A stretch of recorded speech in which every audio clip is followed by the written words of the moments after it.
Today I want to talk to you about something I learned last week. Basically, my plan was for my next video to be about my current gear for two reasons. First of all, so that you can see that I don't have the most expensive fancy equipment. Admittedly, my equipment has leveled up over the years, and it's not cheap by any means, but it's still not ridiculously expensive. And secondly, I wanted to compare what I started the year with and how I ended it, to see whether I got rid of anything or added anything, and just see the difference basically. So that was the next video I was going to post. But last week, let me give you a bit of background. My car died before Christmas, and with it being so close to Christmas, obviously I had other things going on, work was full on, and I just left it alone and told myself I'd deal with it in the new year. So it was, it wasn't ideal, but I could manage. And then last week I finally got my new car.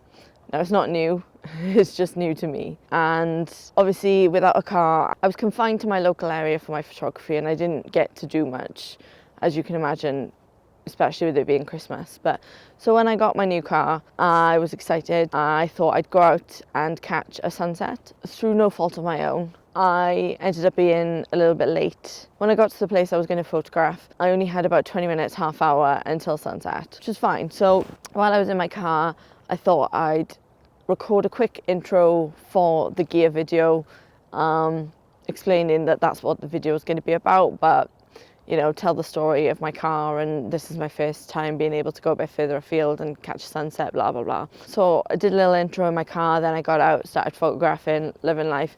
It wasn't an amazing sunset. It turned out to be a bit too cloudy, even though when I left it was pretty clear with decent clouds, but by the time I got there it was a bit too cloudy. You could still see some gorgeous colours, but it wasn't sunset photography type conditions. But with about 10 minutes to go, I realised that I hadn't shot any footage. So then I switched to video and started frantically trying to record stuff, and I managed to capture what I thought at the time was some decent footage.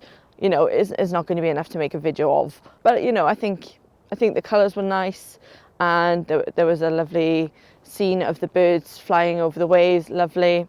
There's nothing wrong with the footage itself. But what I did learn is that, as someone who's been a photographer my whole life, only a professional the last few years, I taught myself manual mode during COVID. That's how I spent my time. I was on YouTube. So what I realised was, as a photographer and a person in general going through life, when I was going out to photograph, I would literally wing it. I would just pick a location and go there. If it was in the day, I'd typically go, to the mountains or to the lake or whatever, and then save beaches for sunsets, not so much sunrises. And to be honest, most of the time it does work out for me. But yeah, what I realised is that I can't do that anymore. I can't just wing it. There has to be a plan.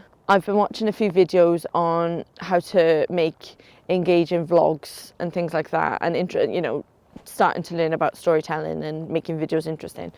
And there's so much work. There's so many different shots that you need to get to make it interesting. You need to actually prepare what you're going to say, or at least have an idea of it. Don't get me wrong, I'm not saying that you can't ever wing it. I'll be honest, this is a half winged one. Basically, I knew what I wanted to talk about, but I chose this location an hour ago, and now I don't know if you can tell. Hold on, let me switch the camera around. It is raining. So that's just another brilliant example of my lack of planning. And not that I ever thought that making videos was easy. I just never realised how different it was compared to taking photos. I think I'm going to leave it at that now, because I need to get back to the car. But going forward, that's going to be something that I continuously work on, and hopefully, one, it'll make making videos easier, because I'm still really struggling with it, I'll be honest. I actively didn't post a video last week because I decided to focus more on getting my last wedding video from 2025 out the way, because it was due soon. So I just thought I'll get that out the way, and then going forward, I'll make up for it. So yeah, I think with planning, especially in these early stages, I think that's going to help me feel a bit more comfortable. Maybe not relaxed, but we'll see. And then obviously going forward and as I get more comfortable, there's nothing saying you can't just, you know, go somewhere and talk about anything. In fact, one thing that, so when I was looking at ways that I can challenge myself for this, you know, this year, I don't really want to call it a series, but for this year of making 100 videos, when I was looking at ways that I could challenge myself, one of those ideas was to just go somewhere without a plan and talk about something. So like there's no saying that you can't do that, but for now I'm going to try and be a bit more structured and see if that helps. Anyway, yeah, I really need to get back to the car now. Thanks for watching. The next video I post should, keyword there, should be going through my gear. I'm probably not going to go through all of it, just the stuff that I use regularly. But yeah, now I've got to go. Bye.